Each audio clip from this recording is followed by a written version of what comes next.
Димаш Құдайбергеннің ағылшыншасын талдаған видеомның астында осындай пікір қалдырыпты. Сондай акцентпен сөйлей берсін, қазақ екені білініп тұрады. Осы пікірде акцент пен айтылым шатастырылып тұр. Екеуі мүлдем бөлек нәрсе, түсіндірейін. Акцент дегеніміз не? Акцент деген сіздің тілдегі ерекшелігіңіз. Қазақ акцентпен сөйлеу ол мәселе емес. Ол сізді түсінуге кедергі жасамайды және оны түзетудің қажеті жоқ.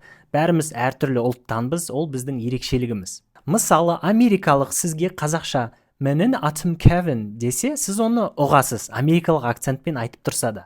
Айтылым қатесі дегеніміз не? Айтылым қатесі сөзді дұрыс емес айту. Бұл сізді түсінуге кедергі жасайды. Дәл сол америкалық «Менің атым Кевин» десе, оны ұғу қиын болады. «Менің атым». Димашқа қайтсақ. That young Dimash was sincere.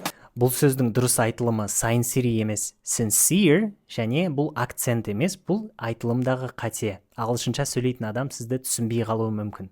Қорытынды, бұл Димашты сөгуге арналған видео емес, бұл айтылым мен акценттің айырмашылығын түсіндіруге арналған видео. Өз акцентімізді сақтайық, бірақ айтылымымызды дұрыстайық. Екеуі бір-біріне қарама-қарсы емес.